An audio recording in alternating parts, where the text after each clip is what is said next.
And stop complaining that companies don't have it and they paying everybody else but you. That's because you're not doing something right, because you're not in alignment with who you are. Nothing you need to do but claim who you are. Reveal who's there, who's buried under all the muck and mire of what life has done to you. That's not who you are. That's who life made you. That's the work, y'all. That's the work. If you're not working on that, you're working on the wrong thing. If you hiring a coach and they tell you I can help your boss see you different, they lying. And they don't have you to look at yourself in the mirror. They just took your money. I can take your resume and I can take you from 50 to 150. Lie! Welcome everyone to Money Loves Happy People. I'm your host, Christy Rutherford. And today we're going to be talking about how to say no in a nice way.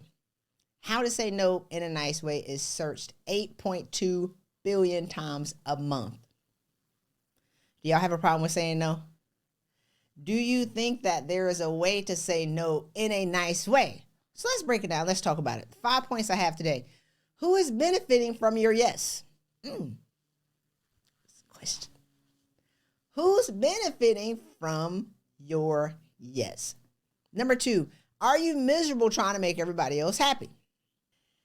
Are you disrespecting yourself to respect others? So let's jump into the first 3 points. Number 1, who's benefiting from your yes?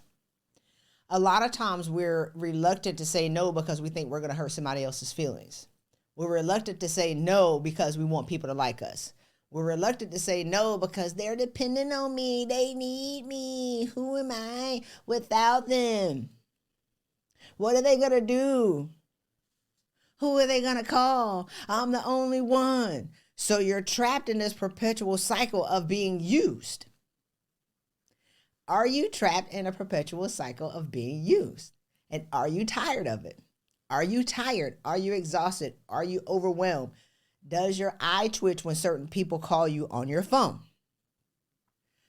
If you're trying to make everybody else happy and you're miserable, you're in trouble. So,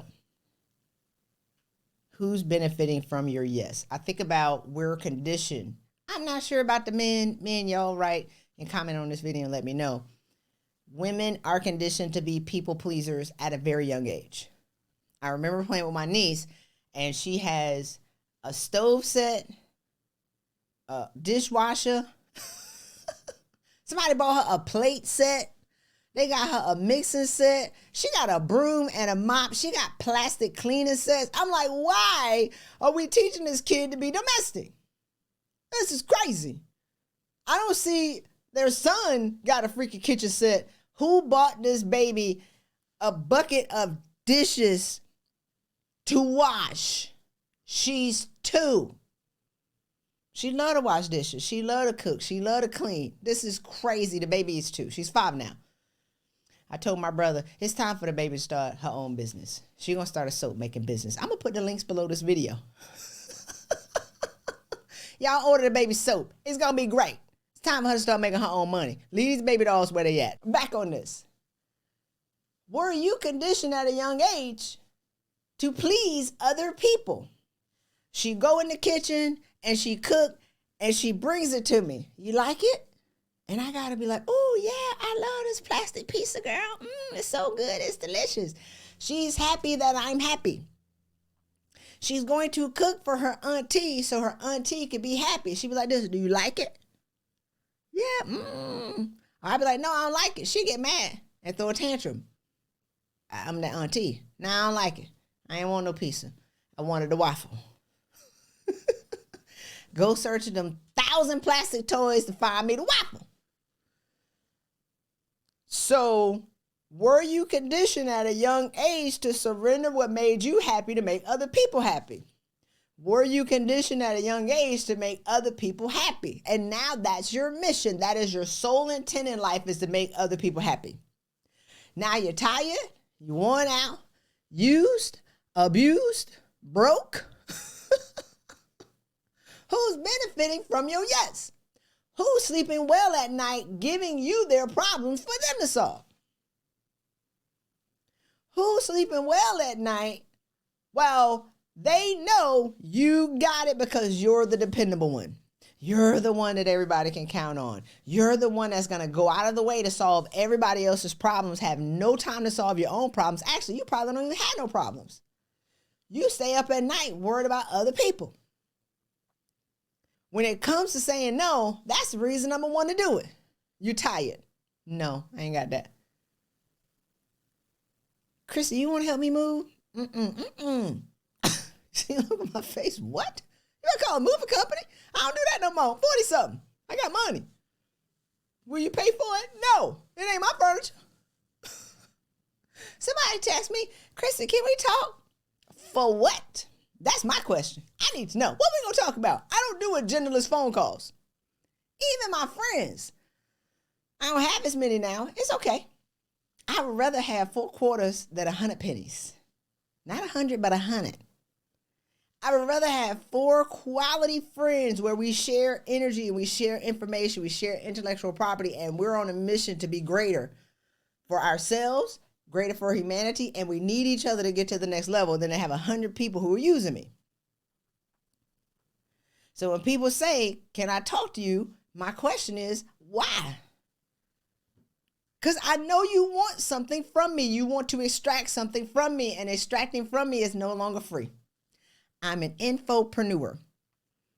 I have monetized, not unmonetized. I have monetized intellectual property that I'm not willing to give without expecting something in return. It is what it is. And it doesn't necessarily have to be money, y'all. I give service all the time. I know it's going to be returned. I stood in the Chipotle line the other day. I was in line for like 30 minutes. It was one chick working. And we got up to the front. I turned around laughing at the guy behind me. I said, I guess we was just committed. We was smelling the food. We were in line legit 30 minutes. It was like 5 people in front of us. And we laughed. But I paid for his food. And he said, oh, you ain't have to do that? I said, oh, no. It's okay. It's going to come back. I'm going to plant this seed.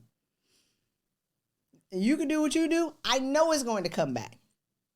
That's me giving, knowing that it's going to be returned. So as we're talking about saying yes and no, are you giving out of drudgery? Are you giving out of obligation? Are you giving and expecting to get something in return? Or are you just giving and not anticipating anything coming back, which is why you empty, bitter, resentful, angry, and then you blame your job. It's not your job. These habits were instilled in you before you even got to work. Work is just the continuation of the habits of when you were a child. So is it really them or is it you? Who's benefiting from your yes? Number 2, are you miserable trying to make everybody else happy? I talk to women who are afraid to ask for a raise because they say, I don't want to make my boss angry. What? So you go get another degree, hoping that he'll see that you're working hard and expecting a raise without even asking for it. You didn't even need that degree. You didn't need it. You didn't need it. You didn't need it. You just went and did something. Did I get his attention? He saw you. You work harder. You volunteer for all the projects, trying to make him happy with you, but you never ask. He saw you. He thanked you. He didn't pay you because you didn't ask. So then you go get another degree. Now you're tired, bitter, resentful, angry, and you got 2 degrees. And now you mad, and then you be like, he intimidated by me. I got more degrees than him. He saw you. Can y'all catch this cycle? Do I need to draw it? I mean, my God. Then you stop expecting it. Because you read the articles and then you start to buy the music of the chorus that sings, pay women a value, pay me my value, pay black women a value, pay me, pay me, pay me. Okay, girl, what's your value? Huh? You said, pay me my value. What's your value? Huh? What? Is this? You had the sign. You made the post. I saw all your angry comments and your dissertation on LinkedIn this long about why the company should pay your value. What is your value? Well, I don't really need that much. Another 8,000. What? Deodorant is $7. I went to the store. I said, wait, this ain't the twin pack? One pack of deodorant, one stick, $7. So you're not even trying to keep up with inflation. You ask for $7,000. They tell you no. You know why? Because you're valued at another $200. They know you don't know your value. No, denied. Now you fall back into the they don't pay me my value, that song and chorus. When are you going to create a new song? Do you see how not being able to say no to your family now results into your challenges at work? It's not even about your job. It's about you giving away your value.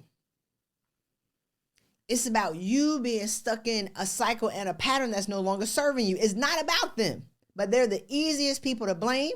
There's enough data and enough articles to be able to justify your anger to keep you where you are. You know what? You're going to stay broke, mad, resentful, singing the same old song for the next 5 to 10 years. When are you going to get off that song and start playing your own music and get your money? It's available. It's waiting for you. Do you have the mindset to be able to access what's available to you?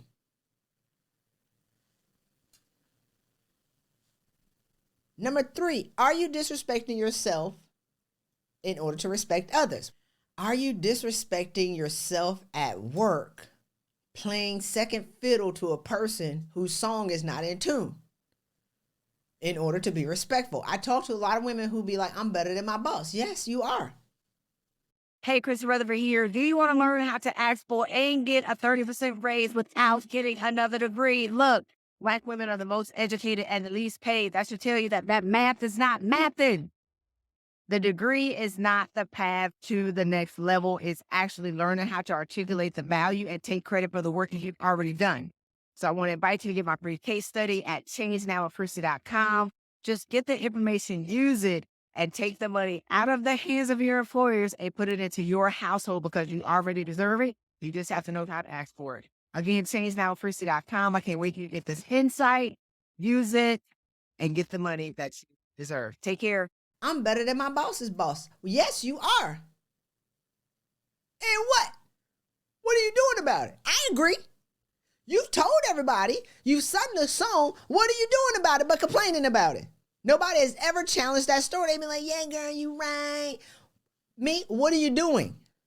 Have you applied for the position 3 levels up? Or are you going to stay there and keep complaining about you're better than everybody and they're intimidated by you?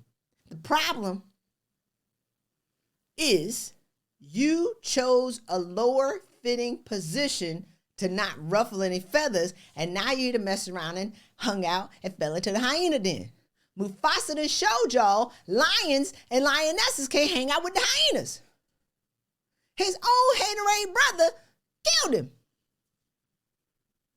Lion King is a phenomenal lesson on leadership. Now let me bring it back because I got a microphone but I'm yelling. Why are you working around a bunch of hyenas complaining that they claw your back out and bite your butt? That's what hyenas do. You're out of position. Everybody can't be a hater in your office and you're the only one who's regal. Everybody can't be a hater in your office and you're the only one who got some sense. You're out of position. They right where they should be. You're out of position. Complaining that hyenas are doing what hyenas do. When are you going to rise up, queen? Put your crown back on and go where you belong. We have tripled 10 women's salaries and doubled 20 in 4 months. How? Reminding the queen that she's a queen. She's had the crown the whole time. Put it back on and own how great you are. Remember how great you are. Stop saying yes to everybody and say yes to yourself. Stop keeping your commitments to everybody and breaking the commitment to yourself. You're committed to show up at work, to be able to mentor people 2 hours every week, but you don't have 2 hours a week to work out. Now you thicker than a Snicker, eating honey buns, talking about they won't let me work out. I did it. I was a 12 tight. Y'all know what a 12 tight is, right? 12 tight is when you're 14, but I refused to buy new clothes. I bent over, everything gonna bust out. So I dropped something. I just got to kick it to the curb and be like, somebody gonna get that for me? I'm not buying no new clothes. I didn't have time to work out, but I mentored my junior leaders 2 hours every night.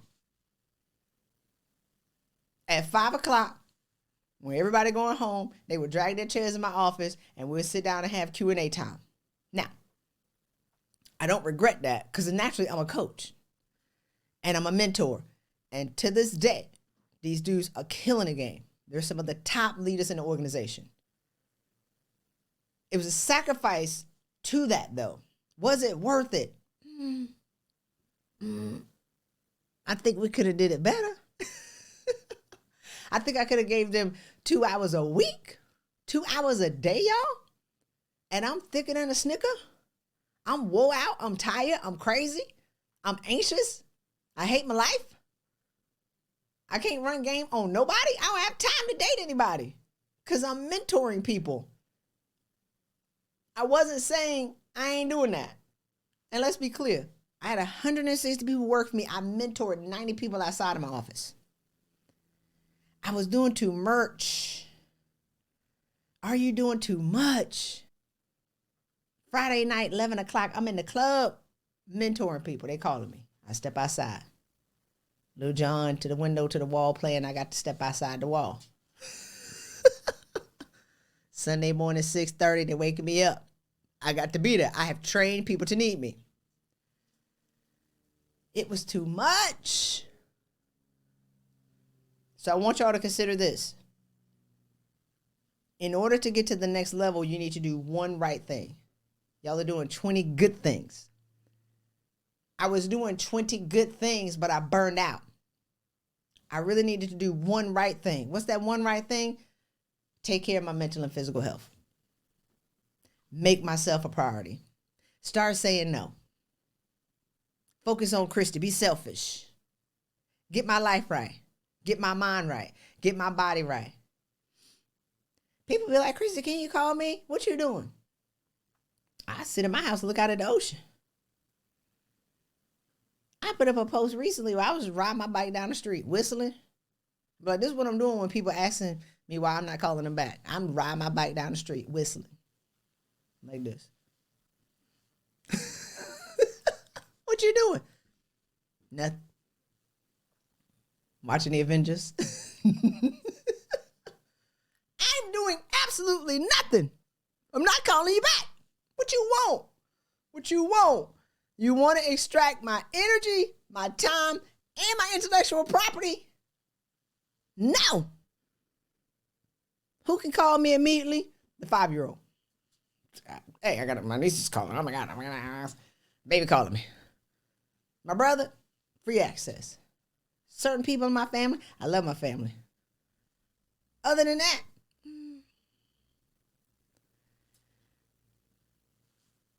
so number 3 was, are you disrespecting yourself to respect others? Number 4, the 2 conditions on whether or not you want to say yes. Do you want to do it? And how are you going to feel when you do it? Do you want to do it?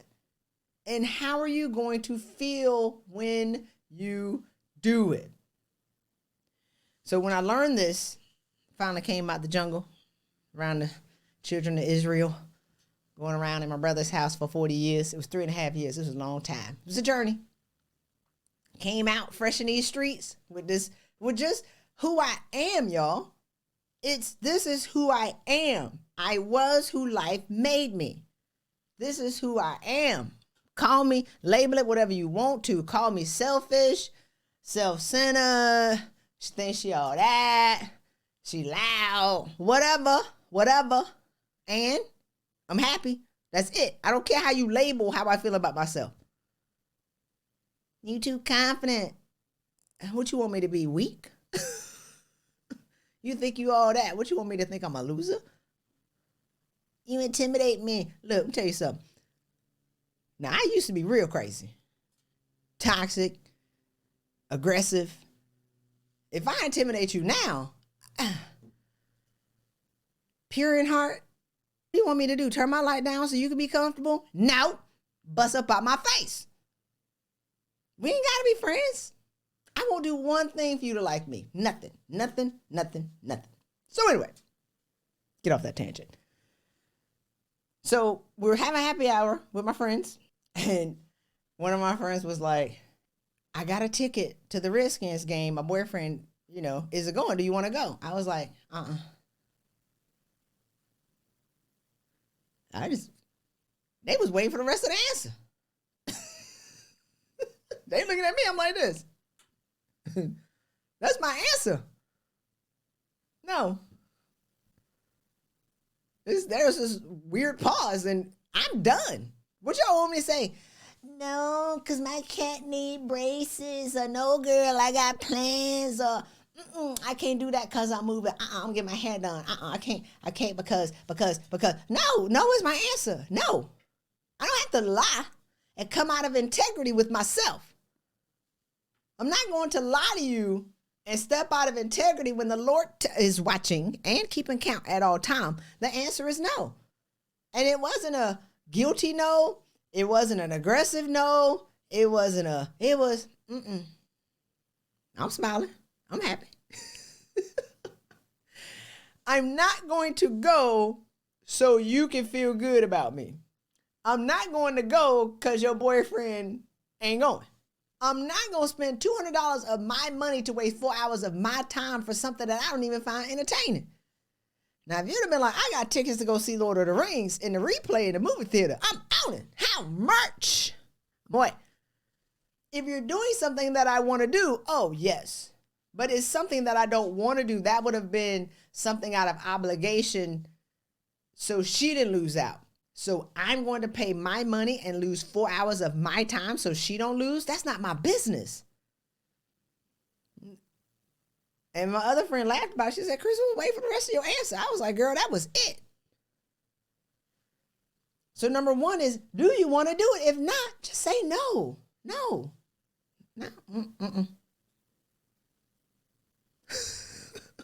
We have to train women. I have a whole hour module in a week in my program, teach women how to say no. Why does it take a week to teach people how to say no? Obviously, it's searched 8.2 billion times a month, how to say no in a nice way. And you're trying to do it not to disrespect or dishonor other people, all the while disrespecting yourself. That's the problem. Second point, how do you feel when you're doing it? So a lot of times people be like, well, I want to go because, or I'm going to say yes because I need to serve at church. It's service. No, it's not. You can't sow a negative seed and expect positivity. You can't do something with drudgery and expect to get something positive in return. The energy that is returned to you is based on the energy that is sent out when you do it. The seed that is returned to you is based on the seed and the intent when you planted it. If you go and you serve and cuss under your breath at church, that is not a positive seed. Hey, Christy Rutherford here. I hope that you are enjoying this podcast as much as we loved putting it together for you to share insight to make your life better. Now, did you get your copy of my resume course, How to Use the Superpower Method to Write an Irresistible Resume to Land You a High-Paying Job? Look, even if you have somebody write your resume for you, how do you know whether or not it sucks? And did you give them the information to be able to write a great resume, or did you hope that they were going to spend gold out of something that you gave them that wasn't that good? So get this course, not just to write your own resume, but to be able to provide resume writers with what they need to adequately tell your story so you can get paid the money that you desire and deserve. So go ahead and click on the link on around this video. Get this course, use it, and get paid what you deserve. It's less than $50. I mean, come on, just get the course and use it. See you soon. If you go and you say yes to your friends and then talk about them the whole time that you're there, that is not a positive seed. That is not service. That is drudgery. That's not the way to move. That is not the way to do it. So, number one, do you want to do it? Number two, how do you feel? And if you make the decision when you're conscious, because I had a client who became aware, we spent a whole week, y'all, learning how to say no, how to mean it, how to anchor yourself into it, how to make that your reality, not something that you talk about, but something that you are. And she got invited to this cookout with her husband. She didn't want to go, but she said yes. Complained the whole time. Now she sees herself complaining because she sees that she has created pain for herself to make him happy, but she's making him miserable because she's been complaining for 4 hours. When she could have just stayed at home, he could have went by himself. And I said, that was on you. You did that. That wasn't him. And you spent 4 hours making yourself miserable and making everybody else miserable. What are you going to do the next time? She said, I'm not going to go. So if you do say yes and you don't want to do it, you can't complain when you get there. That is a sacrifice. That is a conscious decision to do something that you don't want to do in order to make other people happy. You can't complain when you get there. You did it. You did it. Point number 5, service out of obligation is not a good seed. I just talked about it. When you serve and you surrender your joy and you serve in drudgery, that is not a good seed. That's like planting a peanut seed and expecting an orange. It's not going to happen. That's like planting prunes, which prunes are not really a seed. It's not a fruit technically, but it's planting a prune, work with me here, and expecting a peach. You get back what you put out. You're going to get more negative experiences because you just planted a negative seed. Now you created a karmic cycle of misery for yourself. Don't leave. We're going to take a couple of questions from some of the women that we have on the line to see if they have anything. You have any questions? Okay, I have one, Christy. Say if the journey is to put yourself in that role, or you're looking for that, and so you're interviewing. Okay. But being aware that although I have my own perpetual cycles that I'm trying to learn about, get a hold of, and not repeat, you're dealing with other people that probably got some too, like the people that are interviewing you, whatever. And so you don't know the culture yet. And so you're trying to be wise, and, you take something and then you get in there and you realize that some toxic stuff. And I'm not a job hopper. Like, I am definitely one that will just deal with it, kind of thing. But I am aware that, when that self-love kick in, it's like, I think that's why I can relate to you, because like when that self-love kick in, or whenever you learn your own lessons, it's like you get bold, and you kind of, when you are upfront and honest, if you're a person that say what you mean and mean what you say, it can be taken the wrong way. And sometimes it's like you almost want to because you got goals. So it's like, I'm just going to take this job because it's going to give me a platform, something consistent to be able to fulfill my other dreams, like all the other things I got going on that these people don't know about, they don't care about, and I'm not even interested in them knowing about it. But I just kind of got my own system. So that's why I'm like, even looking and trying to increase my salary, is because I realized when I went off on my own with my own business that there was more to it. And so I kind of needed that. I'm taking a back step, trying to get that stability again, that regular job, so I can like build my dream. Okay, I got you. So my question is, how do you have your own perpetual issues that people probably picking up on? Oh, yeah. They kind of see you coming, and it's like, how do you, not be looked at or judged or, for those weaknesses, but yet be expecting something great, like be expecting that high salary or whatever. Okay. You said a lot. I love it. So we're going to unpack, should I quit my job for entrepreneurship, in a different episode. So I'm going to address that, right? Okay. So tune in. Number one, if you're conscious that you're carrying baggage that needs to be resolved, if you're aware of that, the easiest thing is to resolve your baggage. That's one. Mm-hmm. It's not easy, but it is. It's easy to say that it's easy to somebody who does this as a profession, right? And it's easy because we have a system and we have a method to be able to get it done. Mm-hmm. But it's not as easy if you're not willing to let it go. That's one. Mm-hmm. So acknowledging that you have some stuff, a miracle. That's amazing, right? So I want to commend you for that. If you walk into a scenario, the last page actually in Trauma Default, I talked about how trauma default triggers work at work. How trauma default triggers show up at work. Your childhood trauma is triggering somebody else's childhood trauma. So I have a client who babysat her siblings. A lot of times another pattern of women who babysat their siblings growing up, they become HR. Now you babysit adults.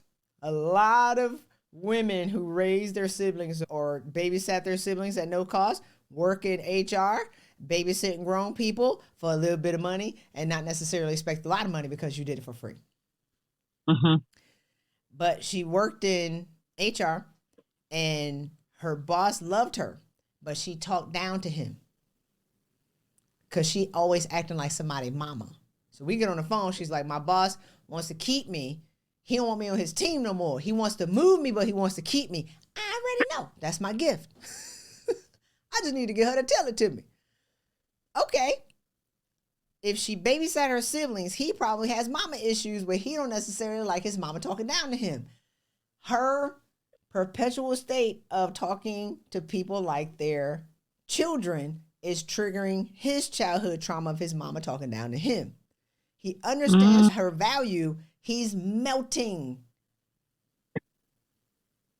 She had to solve that for herself. She had to understand that, one, her baby is grown. She doesn't have to babysit anybody anymore. She doesn't have to take care of anybody anymore. And she wasn't that happy. Now she's happy. Now he's reaching out to her all the time because she ended up leaving that job.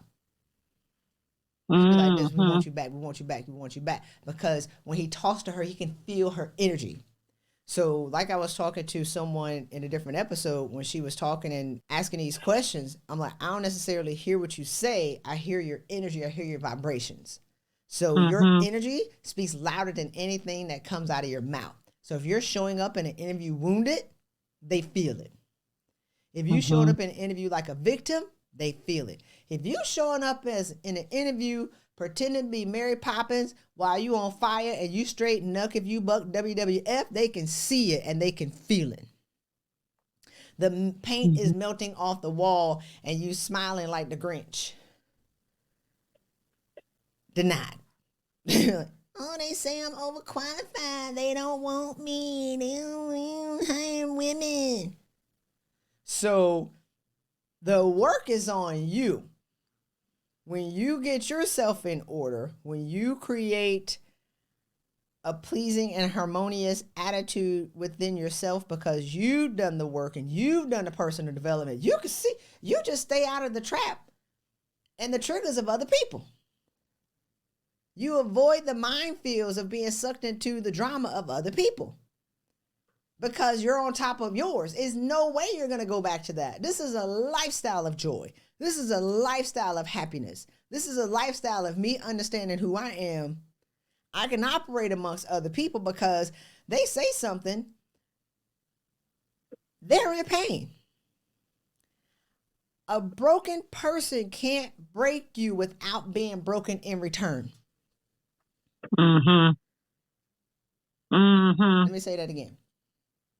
A broken person can't break you without being broken first and being broken in return. When are you going to exit their toxic karmic cycle? They already broken.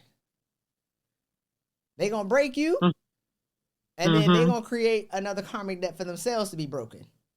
That's their toxic cycle that you're being victimized because you're in it. Once you get yourself in order, you be like, oh, you see it? He must be in trouble. He must have mama issues. And I feel like I'm on the cusp. I'm right there because it's like the whole concept of Mufasa, like that. No, you're not there because you're not their piece. Say it again. You're not capable of being somebody's piece. You still knuck if you buck. Once they see that you're not wounded by their wounds, they will come to you for wise counsel. Because you're not triggered by their pain. You're offering them compassion. You're offering them love. You're offering them neutrality. Hey, Christy Rutherford here, inviting you to join my private community, Money Loves Happy People. Yes!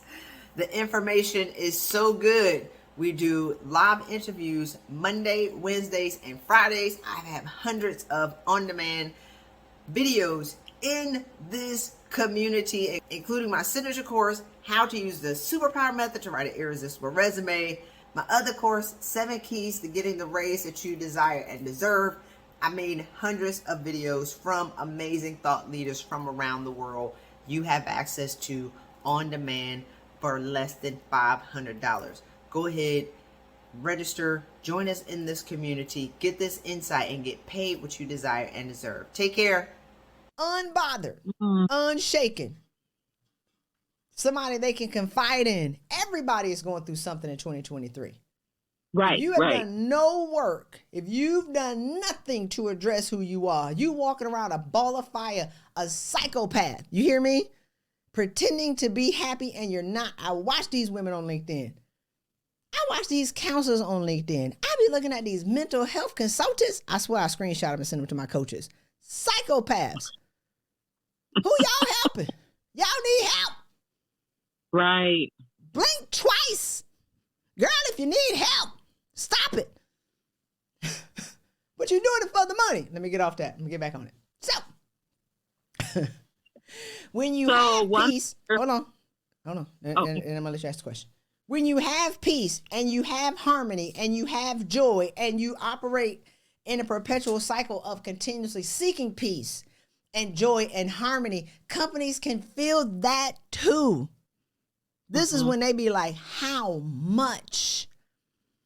They will open the door, roll out the red carpet and be like, what do you want? We need that here. You want to stand out in this market? You want to stand out in these challenging times? Be a woman of peace. That is the uncommon denominator. It don't matter how many degrees that you got. People want harmonious, high achieving, ambitious women on their team. Period. This is what we do. They'll swing that door open so fast and be like, how much? Ask me your question. No, that's good, man. I definitely did not put myself in the knuck and buck category, but right after you just explained that, it's like, oh my goodness. You got to tell the truth. Y'all got to start telling the truth. It's okay to be angry. You have every right to be angry, but you don't have a right to be angry. Right? People would call me an angry black woman back in the day. I would take out my sword and cut your head off. You calling me an angry black woman? Well, I was angry. It was true. I was in pain. I was being harassed. But my forest was on fire long before my boss showed up.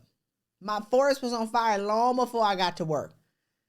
My forest was on fire long before I got to the black college and people told me I wasn't black because I was light-skinned and had green eyes. I thought I was black. I grew up black, identified as black till I got to a black college. So that pain of not being accepted by people who look like me in agricultural business. I didn't go to Clemson because I went to Future Farmers of America camp in Kansas City in high school. People had never seen black people before. We were farmers from like Utah and Oregon and North Dakota. It didn't go good for the sister. So I didn't go to certain colleges to study agricultural business because I ain't want to meet no farmers who ain't never seen black people before. I didn't know that existed. So I went to a black college and was rejected by my people. So I had a lot of challenges with black women rejecting me because I wasn't, does that make sense? So it's like we're carrying all of these things. That's the stuff that we have to identify and let go. And if you're still being triggered, it means that you still have work to do. The greatest triggers that show up in your life is the unresolved stuff that you need to address now. Listen to podcasts, read books to solve that problem, because once you get that one out of the way, the next one will show up. Once you get that one out of the way, the next one, you were never done.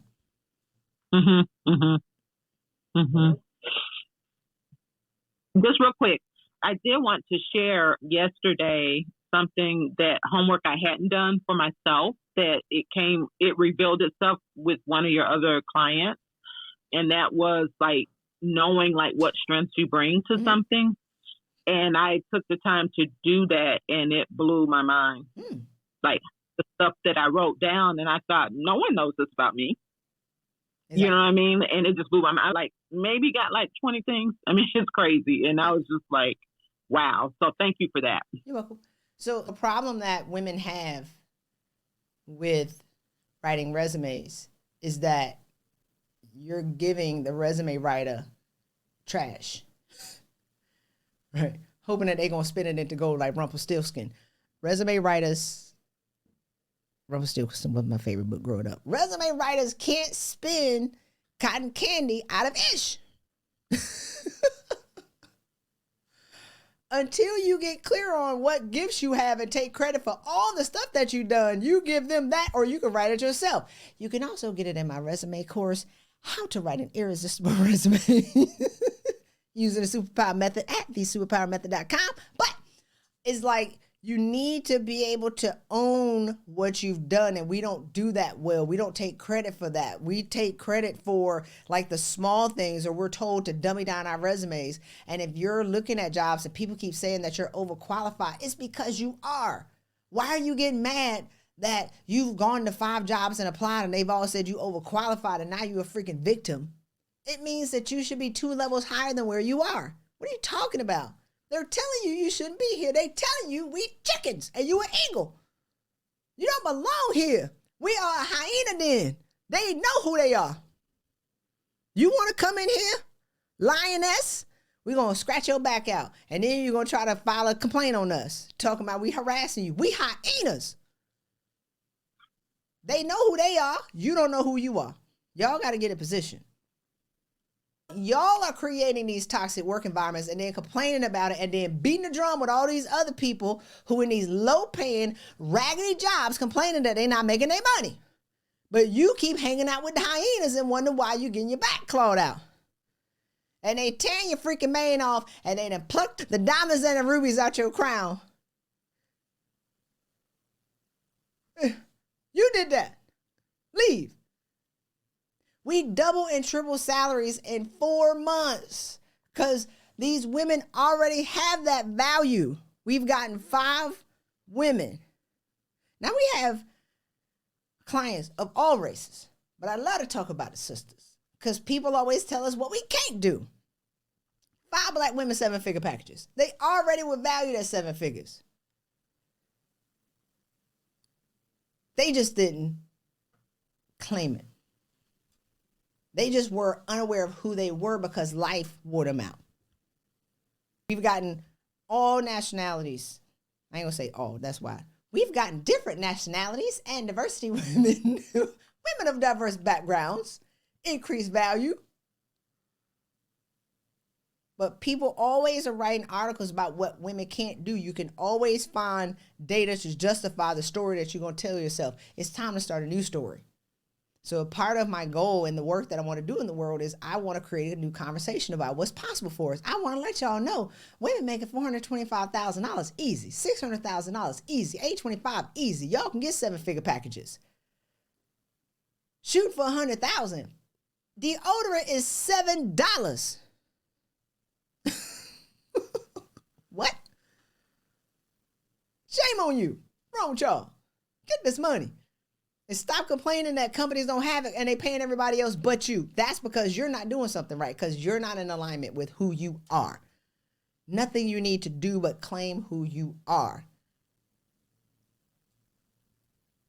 Reveal who's there, who's buried under all the muck and mire of what life has done to you. That's not who you are. That's who life made you. That's the work, y'all. That's the work. If you're not working on that, you're working on the wrong thing. If you hire a coach and they tell you I can help your boss see you different, they lying. And they don't have you to look at yourself in the mirror. They just took your money.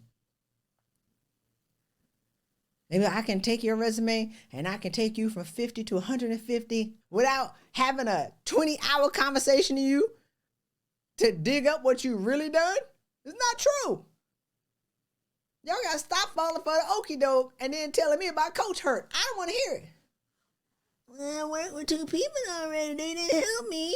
Because they were never solving the root cause of what's really going on. And they didn't challenge y'all to tell the truth. They let y'all live in a lie and stay in a lie. We don't do that over here. Y'all see I get aggressive when we be like... Now, it's not necessarily aggression, it's passion. Like, y'all have to tell the truth. And the truth shall set you free with the love of the Lord. Are we good? Thank y'all so much for joining me for this episode of Money Loves Happy People. Again, the 5 points that we made today in how to say no in a nice way. Number 1, who's benefiting from your yes? 2, are you miserable trying to make everybody else happy? 3, are you disrespecting yourself to respect others? 4, the 2 key determining factors on whether or not you should do something is, do you want to do it, and how are you going to feel when you do it? Don't be out here doing stuff and complaining when you know you didn't want to do it. That's on you. And number 5, service out of obligation is not a good seed. Be sure to subscribe to this podcast on your favorite listening channels, iTunes. For you Apple players, I'm an Android lover, but iTunes rules, podcast, and then also YouTube. Can't wait to see you in the next episode. Take care.